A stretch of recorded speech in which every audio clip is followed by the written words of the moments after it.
सदैव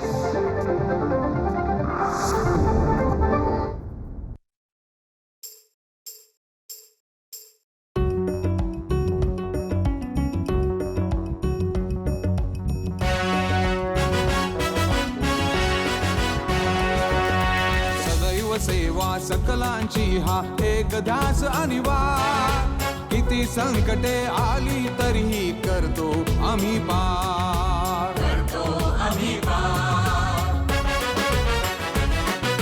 ध्यास घेऊन देतो आम्ही भविष्यास आकार. मनापासून आम्ही मानतो देश हाच परिवार.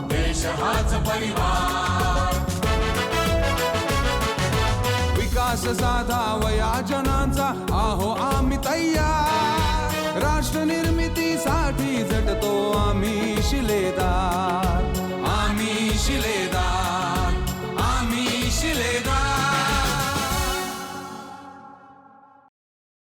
नमस्कार. शिलेदार राष्ट्र निर्मितीच्या या कार्यक्रमामध्ये आज आपण अत्यंत आगळ्या वेगळ्या एका कलाकाराला भेटणार आहोत. या कलाकाराचं नाव मी सांगण्याआधी एवढंच सांगेन की काही व्यक्तिमत्व अशी असतात की जे एका विशिष्ट पद्धतीच्या चाकोरीत फक्त बांधली जात नाहीत. बहुआयामी या एका शब्दातच ज्याचं वर्णन होऊ शकतं.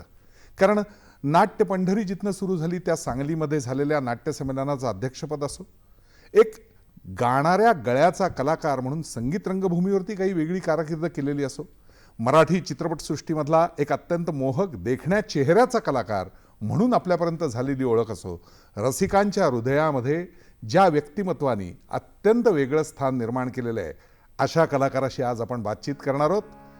म्हातारा न इतुका अवघे पाऊणशे वयमान आपण ऐकलेलं असतं, पण याच कालावधीत वयाची 87 वर्ष पूर्ण करत असणारा हा चिरतरुण कलाकार मी दूरदर्शनच्या स्टुडिओमध्ये स्वागत करतोय श्रीकांत मोघे यांचं.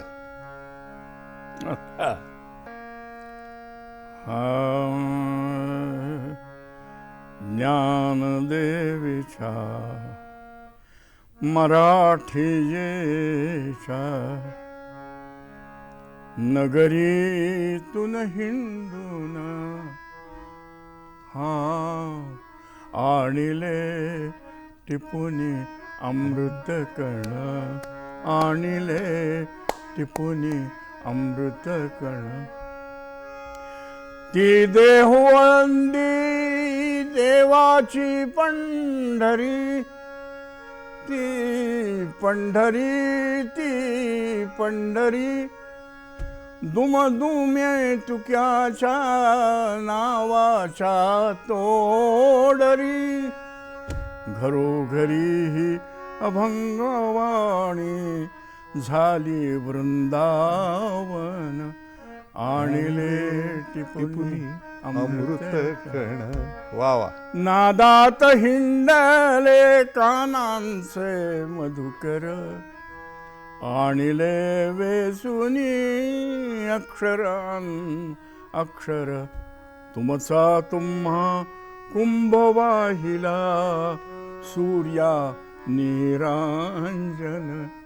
आणिले टिपुनी अमृत कण. आजचं खरं म्हणजे माझं चरित्र सांगणं हे मला वाट सापडलेले अमृतकण टिपून मला जिथे जिथे मिळाले ते तुमच्याकडे आणणं. वा वा. काका, खरं तर असं जीवनपट मांडणं वगैरे अशी कल्पना नाही, पण आपल्या आयुष्यातले काही महत्त्वाचे टप्पे. कारण नटरंगी रंगलो हे आपलं चरित्र काही लोकांनी वाचलेलं असतंच, पण प्रत्यक्ष नटाच्या तोंडून त्याचं घडणं हे समजून घेणं हे जास्त महत्त्वाचं असतं. मला असं वाटतं शाळेत असतानाच कुठंतरी पहिल्यांदा तोंडाला रंग लागला नाधो ताम्हनकरांच्या नाटकाने. ते कसं घडलं नक्की? काय झालं, दाजी करते नाधो ताम्हनकर. माझ्या लहानपणी किर्लोस्कर हे म्हणजे पुणे हे जर संस्कृत नाक असेल तर किर्लोस्कर श्री मनोहर किर्लोस्करहून निघणारे हा श्वासोच्छ्वास होता. वा वा. सांस्कृतिकदृष्ट्या फार विलक्षण काहीतरी नवीन शोध माणसाचा माणूस म्हणून स्वातंत्र्यपूर्व काळातला असं ते होतं. आणि तिथे माझा जन्म झाला. स्वातंत्र्यपूर्व काळातला माझा जन्म स्वातंत्र्यपूर्व काळातला जन्म असल्यामुळं असेल कदाचित, पण एक ताजेपण होतं त्या सगळ्या गोष्टीकडे पाहण्याचं. म्हणजे मला असं आठवतं की घेतले व्रतने आम्ही अंधतेने लब्धप्रकाश इतिहास निसर्गमाने जे दिव्य दाहक म्हणून या सावयाचे बुद्ध्याची वाण धरिले करी हे सतीचे, किंवा गरजा जय जयकार हे पाठ नाही केलेलं, रेकॉर्ड झालं. वा वा. आणि ह्या वातावरणातून वाढलेलं असल्यामुळं वडील चांगले कीर्तनकार होते. बर.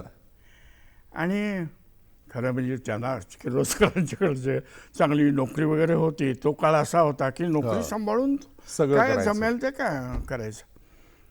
पण कीर्तन ही त्यांची मर्मबंधातली ठेव होती. वा वा. अगदी नेमकं सांगायचं. मग त्यामुळे तुम्हाला हे ताम्हणकरांचं नाटक मिळालं?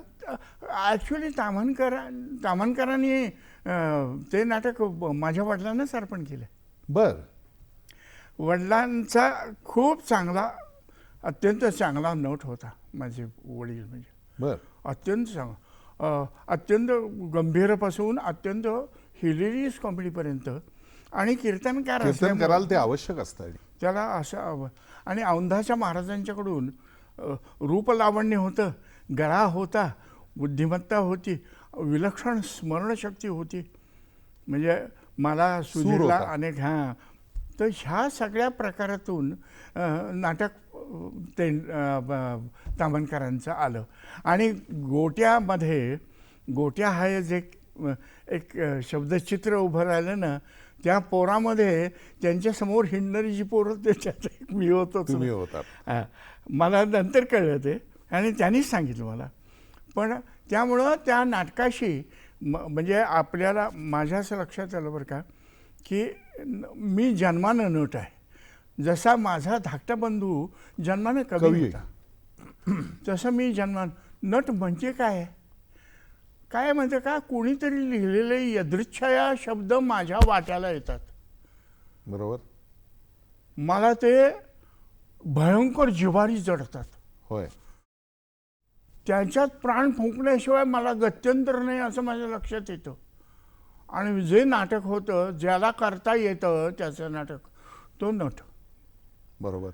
असं माझ्या लक्षात आलं. पण मग हे शाळेचं पहिलं नाटक, हे पहिलं पाऊल, हेच तुम्हाला असं लक्षात आलं की बस इथून पुढं माझ्या आयुष्यामध्ये मी फक्त नट म्हणूनच जगायचं? दुर्दैवानं नाटकाला वाईट दिवस होते हो. म्हणजे मला आठवतं संगीत रंगभूमीचा उतरता काळ आणि नवीन नाटकाची अगदी सुरुवात. नाही, सुरुवातही निश्चित झालेली. 1947 SSC झालो मी. 47-48 तेव्हा वाईटच दिवस होते. म्हणजे मला असं आठवतं की PLला सुद्धा, म्हणजे PLकडे एक टिपिकल पुणेकर गृहस्थ आले. दुटंगी धोतर, काळा कोट, पांढरी टोपी, स्वच्छ टाचा वगैरे असं. मुलाला घेऊन आले, मुद्दाम घेऊन आले. म्हणे बस बाई, तसा अत्यंत बस म्हणून तो खाली बसायला लागला. जांभळा बाई, अरे बाळा खाली कुठे बसतोस, वर बस ना. वडील घुसले मध्ये. बसवलं म्हणा, त्याला तिथंच बसू द्या. थर्ड क्लास मुलगा हो म्हणाय माझा. हातातोंडाशी मला आता 50 आली, म्हातारपण आलं. त्या काळात 50शीत म्हातारपण आलं. तर म्हातारपण आलं.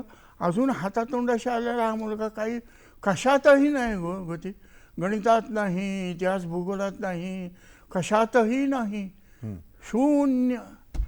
तुमच्या नाटका सिनेमात काही जमतंय का बघा. नाटका सिनेमाची कथा होती. सुदैवानं किंवा दुर्दैवानं किर्लोस्करांना मात्र या सगळ्यांना विलक्षण, म्हणजे या सगळ्या, जसं लक्ष्मणराव किर्लोस्करांनी फॅक्टरी केली तसं या सगळ्या आवडीच्या गोष्टींना भलामण होती त्याची. शंकरराव किर्लोस्करांनी नाना फडणीस केला होता त्याच्यावर. तेव्हा नाटकाचा सुद्धा सुदैवाने किर्लोस्करांनीलाच. आणि नाथू ताम्हणकरांसारखा नाटककार होता, त्यामुळं त्या याच्यावर पारितोषिक नाटकावर त्याचं नावच मुळी पारितोषिक. म्हणजे आणि सुरुवातच मला पारितोषिकांनी झाली असं म्हणलं आणि पाहिजे. त्याची माझी सुरुवात पारितोषिकाने. आणि नाधव तामणकर मला म्हणले होते की तू मला मिळालेलं एक पारितोषिक आहे. अरे वा, असा अशी पावती मिळणं हे अशी खूप पावती. महत्त्वाचं. शिक्षण याशिवाय तरणोपाय नाही असं घरातनं सांगितलं गेलं असेलच.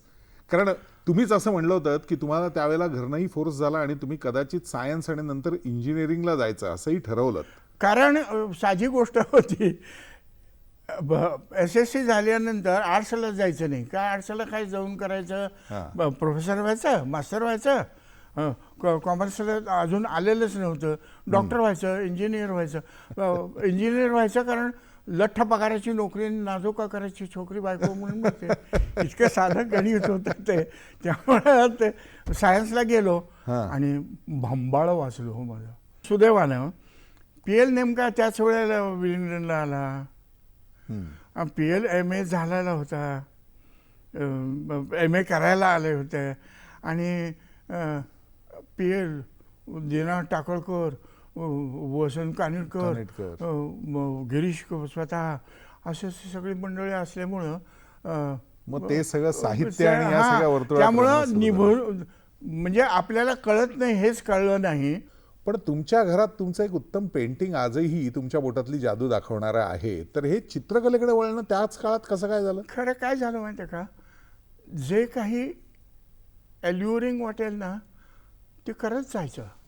अच्छा. आणि किरकोळी काय ठिकाण होतं तुम्हाला सांगतो, प्रेसमध्ये जायचं आणि आम्हाला लागेल ते रंग, लागेल ते पेपर, मागेल मटेरियल घेऊन यायचं. कधी त्याला नाव असं कधी कारखान्यात जायचं आणि उत्तम शाडू कुठे मिळते तेवढं बघायचं आणि शाडू घेऊन यायची. कारण गणपती करायचो मी. पहिले पैसे गणपतीवर मिळवले. नंतर हे जे पेंटिंग केलं होतं मी सायन्सला अगदीच फापलं झाल्यावर माझ्या मामांनी मला लिहिलं होतं की माझं ते पेंटिंग पाहिलं. माझ्या घराच्या मागच्या बाजूला कोंबडीची बाग म्हणून होती, तिथे फार सुंदर एक हे घर होतं, लँडस्केप लँडस्केप ते. आणि ते लँडस्केप आज मला स्वतःला आपण हे केलं तर असं वाटावं इतकं लँडस्केप तेव्हाच केलेलं. पुढे तसं दुर्दैवानं आर्किटेक्चरला गेल्यामुळं ते साधलं. पण तुम्ही असं म्हणलात की तुम्ही महाविद्यालयीन आणि शाळा काळात भयंकर उचापती होतात. हे उचापती प्रकरण काय होतं? व्यायाम करायचा. आता मी पुढे कुस्ती चांगला कुस्ती आणि धावपटूही होतात. धावपटूही होतो. कुस्तीला कुठल्या तालमीत वगैरे? बॉक्सिंग होतं. बॉक्सिंग होतं. तालमीत जायचं कुठल्या कुस्तीसाठी? तालमीत म्हणजे मी सखाराम येसुगडे म्हणून म्हणजे वस्ताद होते. हो, म्हणजे गणपत आंदळकरशी लढलेला पट्टा. बरं. तो माझा कुस्तीतला गुरु. बरं. आणि मला सायन्समध्ये नापास झाल्यानंतर 1 वर्ष मी किर्लोस्करचं काढलं. बरं. त्या वर्षी मी घरीच होतो. मग व्यायाम करायचा. 3 मैल 4 मैल पळणं नॉर्मल होतं. बरं. हात टेकले की 500 जोर मारल्याशिवाय हात उचलायचा नाही आणि छिडी बसायची मागणं. असलं काहीतरी ते काय आहे, एक आपल्याला काही जमतं असं दिसलं की अचरटपणा जो असतो ना, थोडा तो अचरटपणा त्या वयातला होता. सातारा जिल्ह्याचं देणं होतं. आणि 47 साली पूर्वी असं काहीतरी करणं हे साहजिकच होतं. बरं. कॉलेजला पळवतो. बॉक्सिंगमध्ये मी चॅम्पियन होतो त्या वजनाचा. SP कॉलेजमध्ये करिअर बोंबल असल्यामुळे असं जे काही करू त्यातनं कौतुक व्हायचं. आता उदाहरणार्थ भावगीत अशा गाडगिळ होत्या तेव्हा आणि त्यांच्याकडे मी भावगीत गायला पाहिजे शिकलो आणि पेटी वाजवायची. आणि शिकलो म्हणताय, पण मगाशी तुम्ही बोलता तर थांबलात. बाबांची म्हणजे वडिलांची कारकीर्द कीर्तनकार म्हणून नव्हतीच, पण आईच्याकडेही गाणं होतं ना? आई काय होतं, आईचा गळा फार गोड होता. आईकडनं शिकलेलं काही आठवत आहे का गायला? आईकडनं शिकल्यापेक्षा माझ्या वाट्याला आई कमी आली. माझ्या वाट्याला आजी आली. आणि सुधीरच्या वाट्याला. आणि सुधीरनं फार सुंदर लिहिलं आईवर. तिला म्हणजे तिनं विचारलं सुधीरला की अरे बाळा तू हे कसलं सगळं काय लिहितोस, हे कुठे शिकलास, कुठून शिकलास? तर तो म्हणला की आई अगं तुझ्याचकडनं तर मिळालं आहे आम्हाला हे सगळं. क्या बात. आणि नाटकाचा माझ्या असं लक्षात आलं की नाटक हे कलेचा एक अत्यंत प्रगल्भ आविष्कार म्हणजे नाटक आहे. सिनेमा आहे. आज मराठी चित्रपटाला अप्रतिम दिवस आले त्याचं खरं कारण इथली माणसंच मुळात इथल्या मातीतच आहे. ते सांस्कृतिक आहे वारसा. मला फक्त एकच विचारायचं आहे, मग त्या काळामध्ये जेव्हा तुम्ही ठरवलं की आता हे काही करता येणार नाही आणि नाटकावर पूर्ण वेळ अवलंबून राहता येणार नाही फक्त, तर मग म्हणजे एक वेगळा टप्पा असतो आपल्या आयुष्यातला, आपल्याला तो आवडो न आवडो करावा लागतो, तसं तुम्ही काही काळात नोकरी पण केली होती. हो, काय झालं, नोकरी करणं भागच होतं. एकतर मध्यमवर्गीय मराठी माणूस, मला जर उत्तम नोकरी मिळाली असती ना एअर इंडिया वगैरे सारख्या ठिकाणी, तर मी नोकरी केली असती मग नाटक केलं असतं. नाही, पण मग त्यामुळे महाराष्ट्र खूप चांगल्या गोष्टींना मुकला असता. कुणास त्यामुळे आम्हाला असं वाटतं की बरं झालं ते नाही घडलं. Destiny drives you to a situation. मी माझा सगळाच पिंड जो घडला किंवा माझे संस्कार जे घडले किंवा मला जे मिळालं सगळं ते वारसा. आता दिल्लीसारख्या ठिकाणी पंजाब्यामध्ये जाऊन उभं राहावं. मामा वरेरकरांचं अपूर्व बंगाल हे नाटक मी केलं. तुम्ही तिकडे केलं आणि त्याला स्टेट अवॉर्ड मिळाला. बरोबर. मला स्टेट अवॉर्ड मिळालं त्या वर्षी. मला मिळालं, डॉक्टरना लागूंना मिळालं आणि विजयाला मिळालं. बर. पण त्याच काळात आणखीन एक गोष्ट घडली होती. तुम्ही अपूर्व बंगालचा मगाशी उल्लेख केलात. तुम्हाला अतिशय मोठ्या माणसाकडनं अत्यंत जवळ घेऊन तुमच्या भूमिकेची पावती मिळाली होती त्या काळात. तत्कालीन पंतप्रधान काय झालं, मामा मोरेकरांचंच नाटक. मामा खूप जवळचे होते आणि मामांचा स्वभाव असा होता, जवाहरलाल नेहरू माझ्यासमोर राहतो असं म्हणायचे. हे मराठी माणसाचं वैशिष्ट्य. मराठी माणसं आणि पर्टिक्युलर मामांचं वैशिष्ट्य. तर जवाहरलाल नेहरू 191 साऊथ रेव्हेन्यूमध्ये राहायचे आणि 3 मूर्तीच्या समोर राहायचे. आपले पुणेकर मंडळी कसे असतात, गेले बोंबले येतील परत. आता मी तिथं जाऊन चायला बातम्याच द्यायला लागलो म्हटल्यानंतर मला गव्हर्नरच्या खालोखाल जागा मिळाल्यासारखी झाली होत माझ्या इथल्या मंडळींच्या हिशोबानं. पण दुर्दैवानं तिथं गेल्यानंतर आपल्या फुटपट्ट्या बदलतात. पंजाबी माणसाकडे माझ्या असं लक्षात आलं की माझ्या फुटपट्ट्या बदलल्या. अपयशाच्या फुटपट्ट्या. अपयश मानायचं नाही आणि यश पचवायचं आणि पुढे जायचं असं. पण मग पुन्हा हे जे नाटकाकडं किंवा एकूण या क्षेत्राकडे येणं होतं, यासाठी मुंबईला झालेली बदली कारणीभूत आहे असं म्हणावं वाटतं. बदलीच कारणीभूत आहे खरं म्हणजे. तेव्हा काहीतरी माझे थोडेसे मामांशी हायरार्कीशी आणि I was virtually transfer to Mumbai. Demoted to Delhi. 6 वर्ष 5 वर्ष काढली होती नाटकाच्याच क्षेत्रामध्ये. त्यामुळं हे सगळं मला माहीत होतं, लाईट्सचं पासून याच्यापर्यंत. त्यामुळं मी ते डायरेक्ट करायला गेलो आणि मी साक्षीदार डायरेक्ट केलं पाहिजे. खरं म्हणजे मुंबईत मी डायरेक्टर म्हणून इंट्रोड्यूस झालो. बर. आणि साक्षीदारमध्ये नंदा पाटकरला पहिलं प्राईज मिळालं. बर. नंदा पाटकर नंतर आम्ही जावयाचा बंधन नावाचं नाटक केलं आणि जावयाचं बंधन केलं तेव्हा माझ्याकडे नवीन यंग मुलगा दिल्लीहून आलेला, छान पर्सनॅलिटी, पंजाबी पर्सनॅलिटी झाली होती. मी पंजाबी सांड लगता था. या सगळ्या काळात म्हणजे साधारण साल मला वाटतं 61 होतं. 61 साल हे जसं आपल्या देशासाठी एक वेगळं, कारण भारताचं मोठं युद्ध आहे, तसं तुमच्या आयुष्यातही 61 सालांनी बऱ्याच घडामोडी केल्या असं तुम्ही म्हणता आणि या सालांनी मी घडलो असं म्हणता. त्याचं कारण आपण नेहमी म्हणतो की एक शब्द मराठीत वापरतो, परिसस्पर्श. मी वेगळ्या अर्थी त्याला थोडंसं कोट करीन आणि मी असेन परिसस्पर्शासारखं तुम्हाला त्या साली पुलस्पर्श झाला. हां, तो कसं सांगतो. खरं म्हणजे इथं नाही झाला परिसस्पर्श, मला आधीच झाला होता. SP कॉलेजला असताना अंमलदार नाटक केलं आणि खरं म्हणजे सायन्सला बोंबलला विलिंग्डनला 2रं वर्ष गेल्यानंतर मला पुण्याला पाठवलं.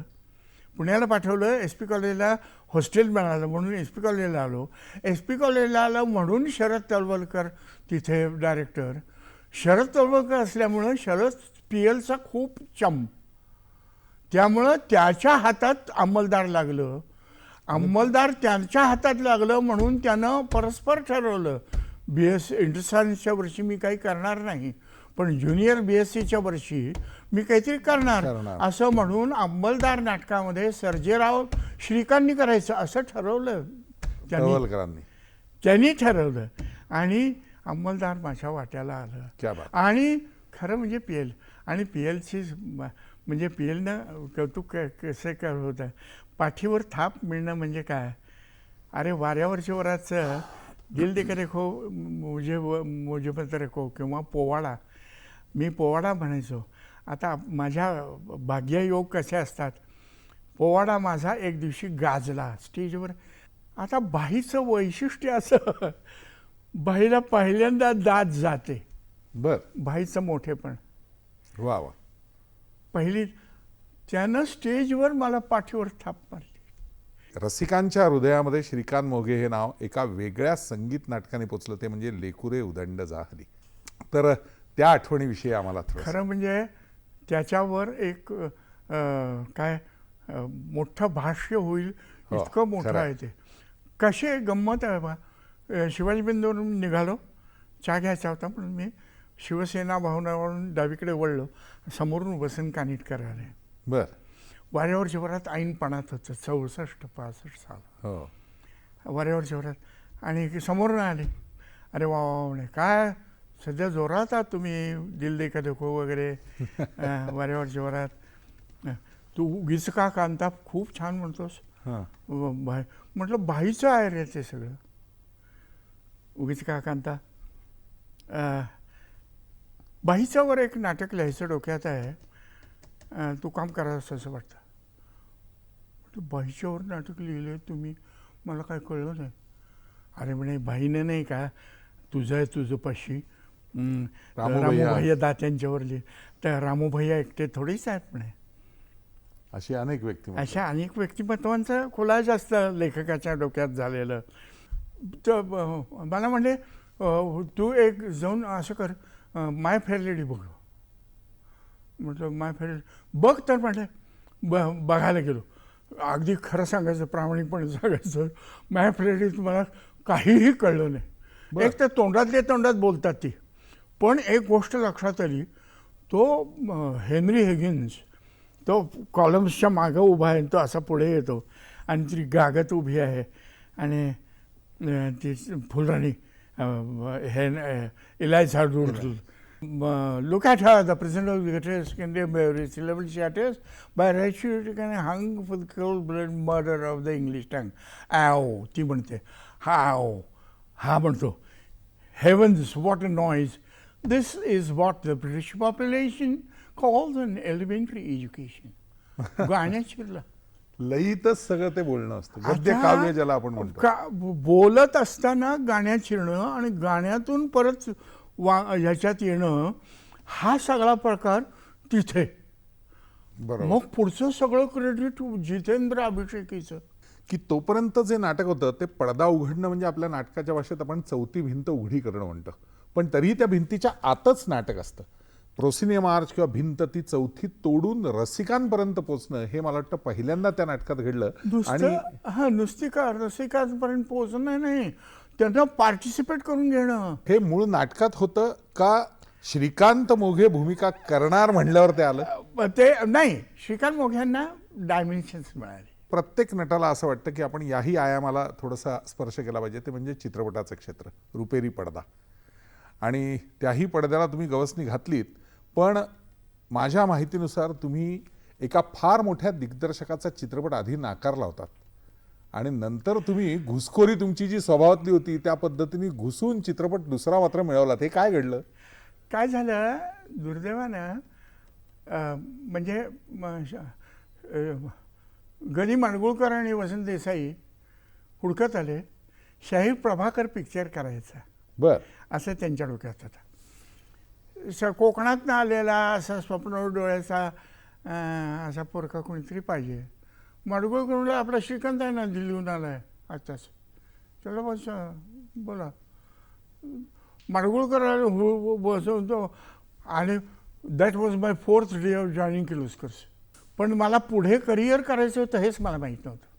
त्यावेळेस मी त्यांना कशाला त्यामुळे आपली नोकरी सोडून कुठे आणि याच्या मागे जा, हां आणि मराठी पिक्चरची स्थितीच अशी होती. पण मग तुम्ही ते गदिमांकडे काहीतरी घुसलात, ते काय घडलं नक्की? मग कसं आहे सांगतो तुला. मग ते झालं आणि मी ऑल इंडिया रेडिओत नोकरीला आलो म्हणून मी अण्णांच्याकडे गेलो आणि मग आत गेलो. सुदैव सुंदर गाद्या घातलेल्या, तक्के लोड पांढरे स्वच्छ आणि त्याच्यावर माडगुळकर आणि गोविंद घाणेकर प्रभातचे अच्छा, प्रभात बसलेले.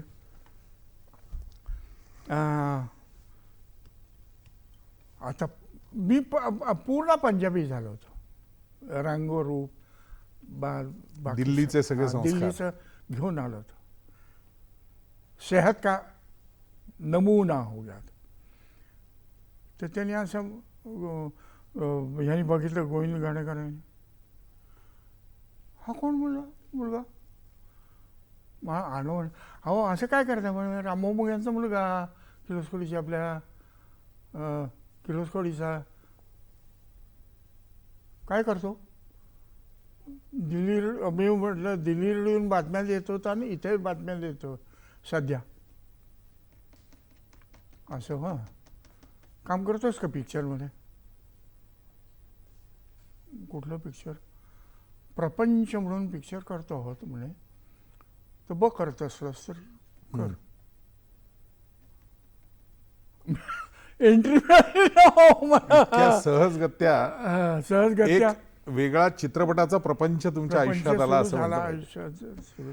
मला फक्त इथे एकच गोष्ट मुद्दाम सांगायची आहे, कारण त्या सगळ्या काळामध्ये मराठी चित्रपटसृष्टीमध्ये अत्यंत देखणे अनेक नट आले चित्रपटसृष्टीमध्ये आणि देखणे मर्दानी त्यांच्या आवाजावरती, त्यांच्या एकूण लुकवरती लोकांनी प्रेम केलं. असा एक त्या काळातला आणखीन देखणा नट, त्याला तुमच्याविषयीची काही प्रतिक्रिया दाखवायची आहे. तुम्हालाही कदाचित ती माहिती नसेल, तर ती प्रतिक्रिया आपण मुद्दाम बघूया. एक काळ असा होता की श्रीकांत मोघे या नावाशिवाय मराठी व्यावसायिक रंगमंचावरती नाटकच निघत नव्हतं. वर्तमानपत्राचं पान उघडल्यानंतर पाहू त्या प्रत्येक जाहिरातीमध्ये आणि श्रीकांत मोघे असं नाव असायचं. मी श्रीकांत दादाचं काम लेकुरे उदंड झालीमध्ये पाहिलं प्रथम आणि मी त्याच्या प्रेमातच पडलो. दया डोंगरे आणि श्रीकांत दादा. गोवा हिंदूची ती निर्मिती होती, वसंतराव कानेटकरांचं नाटक. त्यानंतर बरीच वर्ष श्रीकांत मोघे हे मराठी नाटकाच्या प्रेक्षकांच्या मनावरती एक गारुड करणारं असं नाव होतं. बरीच वर्ष त्याला पाहण्याकरता लोक गर्दी करायचे, त्याच्या सह्या घेण्याकरता लोक गर्दी करायचे. तेव्हा हे मोबाईल काही नव्हतं, पण त्याला भेटण्यासाठी लोक गर्दी करून उभे राहायचे. श्रीकांत दादाबरोबर मी कामही केलेलं आहे 71 साली. त्याच्या अभिनयाची जातकुळी वेगळी आहे, पण त्याच्यातल्या नटाचे दोन वेगळे 2 का 3 अगदी वेगळ्या भूमिका मी पाहिल्या आणि श्रीकांत दादाच्या तत्कालीन अभिनय कलेच्या प्रेमात मी पडलो. एक म्हणजे पुलंचं वाऱ्यावरची वरात, दुसरं बाळासाहेब कोल्हटकरांचं सीमेवरून परत जा आणि तिसरं कानेटकरांचं लेकुरे उदंड झाले. ही अगदी एकमेकापासून अगदी वेगळी अशी नाटकं होती. त्यातल्या भूमिका श्रीकांत दादाच्या फारच वेगळ्या होत्या, एकमेकाशी काही संबंध नाही अशा होत्या. रंगमंचावर सुद्धा मी आणि श्रीकांत दादांनी एकत्र काम केलेलं आहे. तर श्रीकांत दादा, तुला मनपूर्वक शुभेच्छा. तब्येतीची काळजी घे. We love you. आमची पिढी तुझ्यावर प्रेम करत होती, अजूनही करते. तू आत्ता काहीही करत नसलास तरी छानपैकी विश्रांती घे, छान वाच, चांगलं लिही आणि आराम कर. Wish all the best. Shrikant दादा, आय लव्ह यू. वाह, क्या बात है. या निमित्ताने म्हणजे विक्रमजींची ही प्रतिक्रिया तुम्ही पाहिलीत ऐकलीत म्हणून काही टप्पे असतात. प्रत्येक नटाला असं वाटतं की आपण हे करून पाहिलं पाहिजे. जसं पुढची नावं लेकुरे करणारी पाहिली तसं मला असं वाटतं संकेत मिलनाचा हे तुम्ही केलेलं नाटक विक्रमनीही नंतर केलं. तेही एक अतिशय वेगळा की ज्याचा उल्लेख आत्ता ह्याच्यात झाला नाही, पण जशी इतर नाटकं तसं, पण जो उल्लेख विक्रम गोखल्यांनी केला ते नाटक तुम्ही असं म्हणता की नट म्हणून मला घडवणारं नाटक होतं, ते म्हणजे सीमेवरून परत जा. काय आठवण? बाळ हा एकमेव बरं का खऱ्या अर्थानं एतद्देशीय नाटककार, ज्याला दुसरे कसलेही बाह्यातकारी संस्कार नाहीत. मराठी आणि संस्कृत नाटक आणि मराठी नाटकात गडकरी हा एकमेव खरं म्हणजे पिव्हट त्याचा. आणि एकलव्यानं जसं साधना करावी तसं अरे फार विलक्षण होतं. अलेक्झांडर असं ते हिऱ्याचे हे पाहत बसलाय. मला जर करायला मिळालं असतं तर मी तिथेच थांबलो असतो कदाचित. अलेक्झांडर असा हिरे पाहत बसलाय.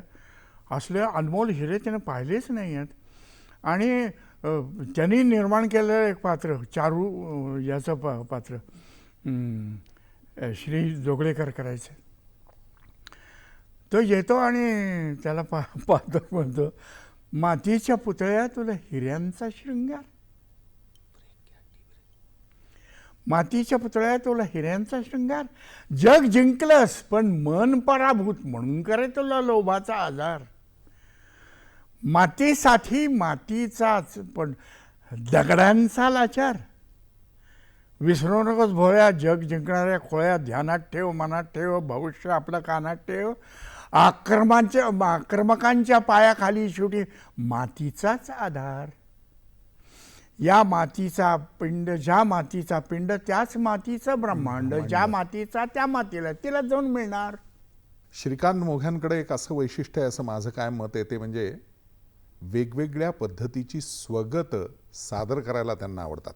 अगदी त्यांच्याच नाटकातली नाही, इतर सुद्धा. मला या निमित्ताने फक्त काका असं विचारायचं आहे की मराठी रंगभूमी असंच नाही तर हिंदी रंगभूमीवरतीही आपण काम केलं आणि त्यातला एक अत्यंत महत्त्वाचा नाटकाचा भाग म्हणजे शेर शिवाजी, ज्याच्यात आपण स्वतः छत्रपतींची भूमिका साकार केलीत.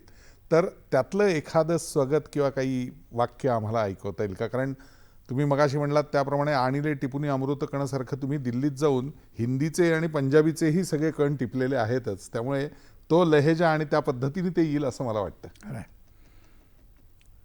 खरं म्हणजे मी हिंदी शिवाजी केला याचं खरं कारण असं की रणजित देसाईंचा गरुडी झेप, धर्मवीर भारतींच्याकडे मी गेलो कि मैंने कहा एक बड़ी खूबसूरत चीज़ हाथ लगी है और उसको सलीके से दरपेश करना ज़रूरी है मुझे लगता है, और ये नहीं हो रहा है. राजाच्या मनाची काय आंदोलन झाले असतील. सगळ्यात वाईट प्रसंग आहे तो 1,500 मैल शत्रूच्या प्रदेशात गेलेला 16 वर्षाचा 8 वर्षाचा युवराज संभाजीराजे, अजून राजाराम कन्सिव्हही झालेला नाही आणि बरोबर 600 लोक बरोबर घेऊन गेलेला माणूस, आणि त्याला 25,000चा वेढा पाडला. 20,000चा 2,000चा तर सक्त वेढा होता. 40 तोफा त्याच्यावर रोखलेल्या. काय काय भयंकर, 36 वर्षाचा राजा, काय भयंकर असेल होते हे सगळं. आणि ते सगळं त्या नाटकात यायला पाहिजे ना. आणि मग हिंदी म्हणून मी धर्मवीरजींच्याकडे गेलो. धर्मवीर ने सुना, कहते हैं बड़ी खूबसूरत चीज़ हाथ लगी है लेकिन मैं किसको बताऊं. मैंने कहा ऐसी कोई शख्सियत बताइए कि मुझे, जो शंकर शेष जी हैं और दूसरे वसंत देव जी. वसंत देव, मैं तो कहूँगा कि वसंत देव जी के पास जाइए. परशुराम की जाति का आदमी है, हाँ कहेगा तो हाँ है और ना कहेगा तो ना. मैंने कहा ठीक है. मैं उनके पास चला गया. टिपिकल खर्ज असलेला 6 फुटर छान माणूस. मला म्हणले की काय आहे माहिती का श्रीकांत, आप लोग यहाँ जो पले हैं, sorry for bad words, Shivaji का एक तरीके से भूत आपल्या डोक्यावर स्वार झाले तर काय आहे तू. पण मला शिवाजी झाशीत वाढलो असल्यामुळं 6 पिढ्या माझ्यात झाशीत गेल्या. त्यामुळे तसं नाही आहे. पण शिवाजी मला लक्षात येतं की हा काहीतरी विलक्षण पुरुष असला पाहिजे.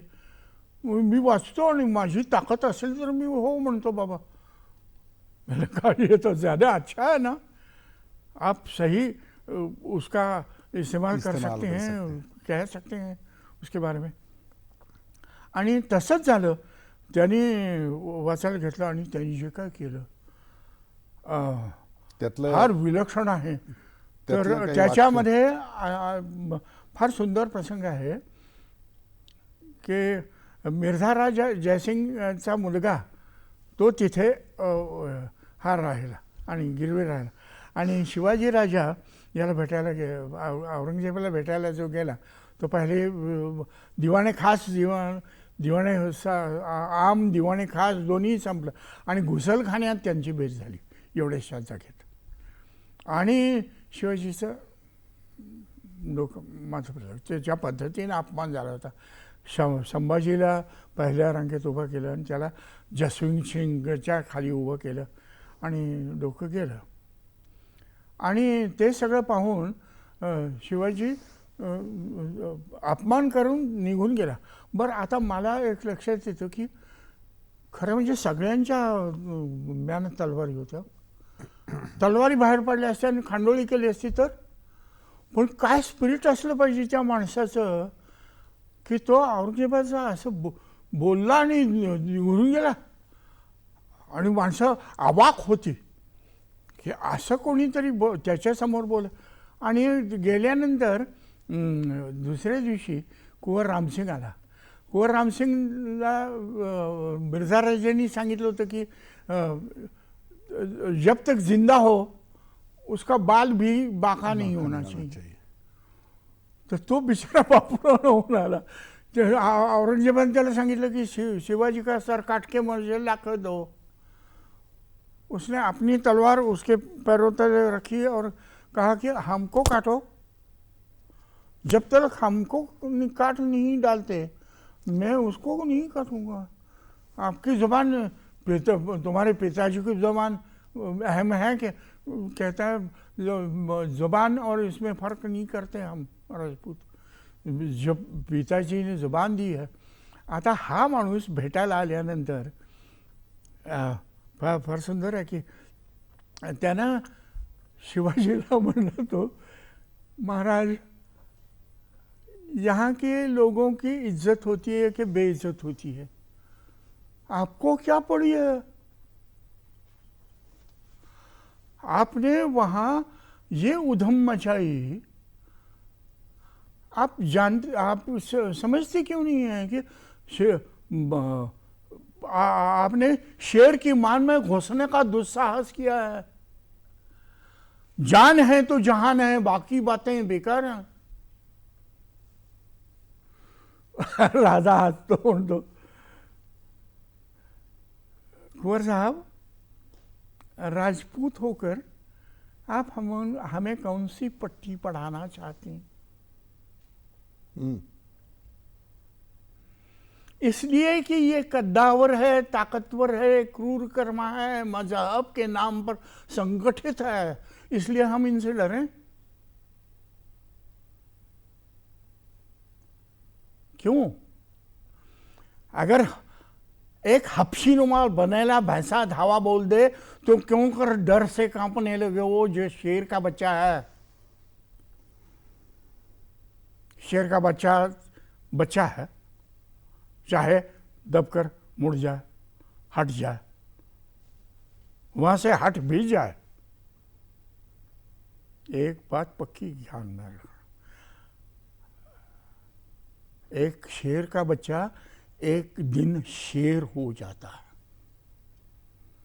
क्या खाकर टिक पाएगा उसके सामने बनेला भैंसा या उन्मत्त हाथी। ये तो ठहरे भेड़िए जो लहू चाटना जानते हैं। वाह, ये तो अधमरे जानवर को, जिंदा जानवर नहीं, अधमरे जानवर को फाड़ कर खाना जानते हैं। हम इनसे क्यों डरेंगे? अगर हो हिम्मत औरंगजेब में तो हमें कत्ल करके दक्कन में उतर देखे। अगर उतर भी जाए कभी, वहां से जिंदा वापस लौट कर भी तो दिखाते। नहीं कुंवर साहब, जो उसने जितने भी जन्म लिए ये उससे होने का नहीं, होने वाला नहीं।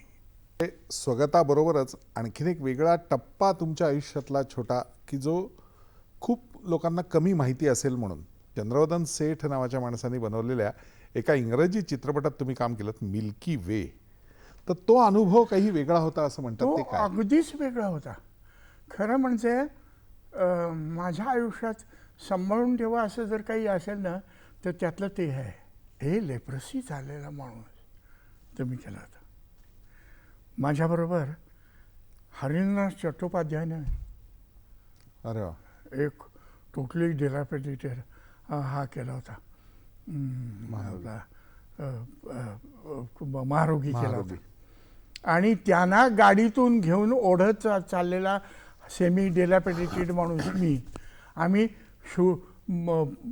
ज्याला फाउंटनला शूटिंग केलं होतं. बर. आणि वर कॅमेरा ठेवला होता. कुठे कॅमेरा होता कुणाला माहीत नाही. तिथून शूटिंग घेत होतो. आणि आम्ही दोघं त्याला त्या अशा अवस्थेत, आणि मी त्याला ओढत घेऊन जातो. आणि कोणीतरी महारोगी खरंच चाललेत म्हणून लोकांनी आणून आम्हाला हे टाकलं होतं. क्या बात. ही एक अभिनयाची पावतीच असते. अभिनयाची पावती होती. आता ती जी तडफड आहे त्याची, ते मला सांगा, महारोगी माणूस आणि तो सांगतो की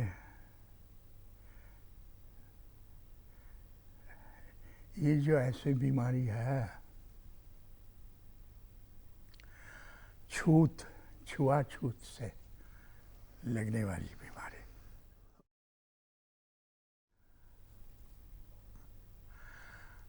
मेरे को दूसरा बच्चा होने वाला है. मेरे जहन में है कि वो मुझे जरूर चाहिए कि वो मुझे बच्ची होनी चाहिए, क्योंकि बच्ची आगे जाके बड़ी बन जाती है. वो लज्जान्वित हो जाती है, लाज के मारे झुक जाती है. कितनी खूबसूरत लगती होगी वो. लेकिन मेरी बीवी तो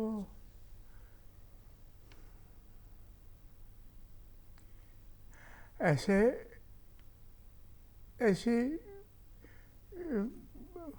रोग से शिकार हो गई है कि उसको कौन आएगा? मेरे बच्चे को होने को आएगा कौन? हाँ, फिर मैंने सोने के जो जेवरात थे वो दिए और कोई आ गया. क्योंकि सोने को तो ये महारोग नहीं होता ना. लेकिन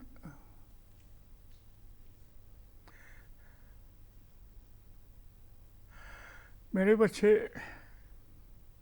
they will feel the pain inside.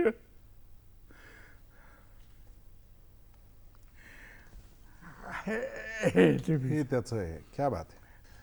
एकीकडे हे सगळं होत असताना आपण अभिनेते म्हणून घडत असतो, आपला प्रवास चालू असतो, चित्रपट, शूटिंग, नाटकाचे दौरे, बाकी सगळं.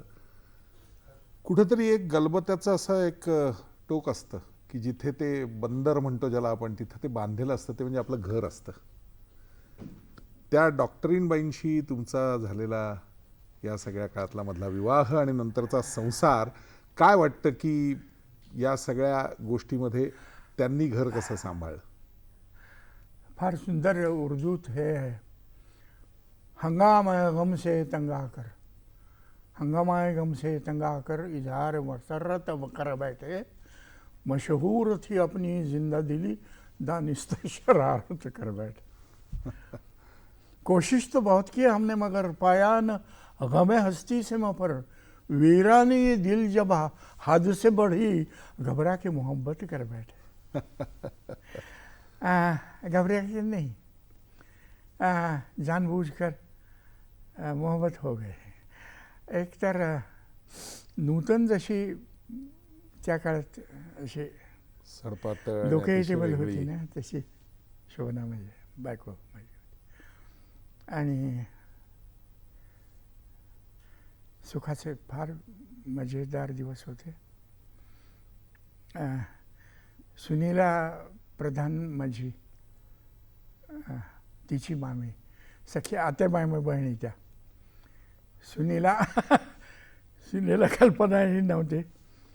आणि मी शोभना मी विचार असा केला की आपल्याला खरंच मनापासून कोणी जर भावलं असेल तर why not go and ask की मला येस आवडलीस. येस आय मीन लव. म्हणून मी गेलो, तिला ॲक्सेप्ट केलं. खरं म्हणजे डॉक्टर असलेली संस्कृतची स्कॉलर होती ते. युनिव्हर्सिटीत 5वी 6वी आली होती. Very presentable, very worthwhile doctor, leading practitioner banner comment केले. आणि मग आम्ही तिच्या जीजीच्या नाटकाला, सत्य दुबेच्या नाटकाला जाऊन बसलो दोघं. आणि ऑडियन्समध्ये आम्ही दोघं शेजारी बसलो. असं सुनीलानं बघितलं आणि सुनीला डायलॉग विसरली. अशी आमची एक मजेशीर आठवण आहे. पण आज मागे वळून बघताना मला असं विचारायचं आहे की इतक्या दिग्दर्शकांच्या बरोबर तुम्ही कामं केलीत, दिग्गज इतक्या नटांबरोबर गेलेत, इतक्या उत्तम अभिनेत्री तुमच्याबरोबर वेगवेगळ्या आल्या, राष्ट्रपती पारितोषिकापर्यंत प्रपंचपासून तुमचे काही चित्रपट गेले, अनेक पुरस्कार तुम्हाला सगळे मिळाले. या सगळ्या कालखंडाकडे आता मागे वळून बघत असताना तुम्ही एक स्वतःचं चरित्र लिहिलं, नाट्यसंमेलनाचं अध्यक्षपद उशिरा का होईना असं मी म्हणेन, पण तुम्हाला मिळालं. आणि अगदी सांगलीसारख्या नाही असं मिळालं. पुढच्या पिढीसाठी, नवीन कलाकारांसाठी जे तुमचं हे सगळं ऐकत असतील त्यांच्यासाठी तुम्ही काय थोडक्यात सांगाल की त्यांनी जर एक अभिनेता म्हणून घडायचं असेल किंवा या क्षेत्रात येऊन काम करायचं असेल तर विविधरंगी भूमिकांमधनं तुम्ही लोकांपुढे गेलात, अनेक लोकांना तुम्ही एक आदर्श म्हणजे लोक मानतात तुम्हाला, अशी शिकवण तुमच्या प्रत्यक्ष अभिनयातनं दिलीत. तुम्ही पुढच्या पिढीसाठी काय सांगाल? मला असं वाटतं की तुम्हाला ज्या दृष्टीने पकडलंय ना मन, ते करा. जी जान डाल के करो. तिथे हिचकिचाहट करू नका. कारण मनापासून काय आवडतं वो एक ऐसी आगन है जो लगाए न लगाए और बुझाए न बुझाए. तुझं आहे तुझपाशी हे नाटक माझ्या वाट्याला आलं. खरं म्हणजे विजयाच्यामुळं मला ते आलं. आणि खरं म्हणजे नाना पाटेकरांपासून विक्रम गोखलेपासून सगळे विजयाचेच शिष्योत्तम आहेत. खरं म्हणजे तुझा तुझपाशीचा सतीश विजयानं बसवला माझा. आणि तो काढून घेणं हे तर खरं म्हणजे अगदी नेमकं खरं सांगायचं तर माझ्या असं लक्षात आलं की आपल्याला फक्त नट व्हायचं होतं, पुढच्या पिढीला नटच व्हायचं होतं. तसं तुम्हाला काय व्हायचं हे ठरवा. तुम्ही नट होणं हे सोपं नाही आहे किंवा अत्यंत अवघड काम आहे. अगदी खरं सांगायचं तर माझा मुलगा आणि माझी सून आता त्याच क्षेत्रात आहेत. शंतनू तर ते करतोच आहे. Shantanu has a better personality than मी. 5'9", 5'10", उंची देखणा, माझ्यापेक्षा उत्तम रंग माझा. पण शेवटी त्याला आणि आत्ता सापडत आहे त्याला. खरं म्हणजे मला लेकुरे उदंड झाली ज्या वयात सापडलं तर त्याच वयात त्याच आहे. तेव्हा फक्त एवढंच आहे की नव्या पिढीला मी एवढं सांगेन, त्याला भाव आहे म्हणून त्याच्याकडे जाऊ नका. इंजिनिअरिंगला भाव आहे म्हणून मी इंजिनिअरिंगला गेलो ना. इंजिनिअरिंगला भाव आहे म्हणून नाही. एखाद्या गोष्टीला भाव काय आहे बरं का, श्रीकांत मोघे आणि काशीनाथ घाणेकर हे त्या गोष्टीला भाव आहे म्हणून इथे येऊन उभे नाही राहिले. त्यानं दुसरं काही जमत नव्हतं. अत्यंत आत्म मुळात ते वाटत आत्ता होतं तुम्हाला म्हणून ओढ तुम्ही कशाची झालात. आहे खरंय. त्याची ती बघा. आणि तुझ्या भाषेमध्ये फार सुंदर आहे. सकाळी साध्या वर्णावर फोडणीचा भात आणि रात्री फोडणीच्या वर्णावर साधा भात खाऊन खाऊन कवडी कवडी जोडायची आणि शेवटी श्रमसार्थक किंवा असलंच काहीतरी नाव देऊन विक्रम घेऊन बंगला नावाची भाड्याची चाळ बांधायची. नाही नाही नाही नाही, शायर म्हणतो ते काही खोटं नाही. लुत्फ मैं तुझसे क्या कहूँ जाहिद, हाय खंबक तूने पी नाही. अरे अभाग्या, या शराबीची चव तुला सांगून काय उपयोग आहे. ही तू आयुष्यात कधी प्यालासच नाहीस. पी पी घेऊन घे, पिऊन घे. आता हे पिऊन घेऊ ही कुठली ॲडव्हर्टिजमेंट, व्हिस्कीची ॲडव्हर्टिजमेंट नाही आहे. तुम्हाला मनापासून काय आवडतं त्याची ॲडव्हर्टिजमेंट आहे. आणि ते तुम्ही किती मनापासून करता, किती जीव झान करून करता. मग त्यामुळं अमिताभ बच्चन होतात, त्यामुळं दिलीप कुमार होतो, त्यामुळं जी कोणी होतात त्यामुळं. आणि विक्रम आता उदाहरणार्थ मला सुदैवानं तेव्हा माझा म्हणजे मला असं आठवतं की मी व्यायाम करत असे आणि माझा व्यायाम बच्चा असलेला विक्रम बघत बसत. काय छान पर्सनॅलिटी होती. आणि आज त्याच विक्रम गोखल्यांनी तुम्हाला परत शुभेच्छाही दिल्या. मला खरं म्हणजे मनापासून असं म्हणावं असं वाटतं काका की पुढच्या पिढीला तुम्ही जे सांगितलंय की आपल्या आतमध्ये ते रक्तात असतं आणि ते तुम्हाला वाटणं महत्त्वाचं आहे, तरच तुम्ही ते करू शकता. मी फक्त एवढंच म्हणेन की वयाच्या 87व्या वर्षीही ज्या तडफेनी, ज्या उर्मीनी आणि खरं सांगायचं तर ज्या उत्स्फूर्ततेने आज काका आपल्याशी संवाद साधत होते ते फार महत्त्वाचं आहे. गेली 65 वर्ष ज्या माणसांनी मराठी चित्रपटसृष्टी, सगळ्यात महत्त्वाचं म्हणजे मराठी रंगभूमी गाजवली, अनेक पदरी भूमिकांमधनं आपल्या मनामध्ये, रसिकांच्या मनात एक वेगळं स्थान निर्माण केलं, त्या श्रीकांत मोघे या दिग्गज अभिनेत्याला या निमित्ताने आपल्या सगळ्या रसिकांच्या वतीने मी मनपूर्वक शुभेच्छा देतो. आणि आपल्यालाही सगळ्यांना असं सांगतो की जरूर काकांचं चरित्रही आपण वाचा, नटरंगी रंगलो. अनेक पदर त्यातले अजून आपल्यापुढे येतील. आणि तरुण पुढच्या पिढीलाही असं मनापासून म्हणेन की तुम्ही सगळेजणं याच पावलावर पाऊल टाकून जर गेलात तर अशी यशस्वीता मिळू शकते, अशी कारकीर्द घडू शकते. या उत्तुंग कारकिर्दीला या निमित्ताने आपल्या सगळ्या रसिकांच्या वतीनं मनपूर्वक सलाम.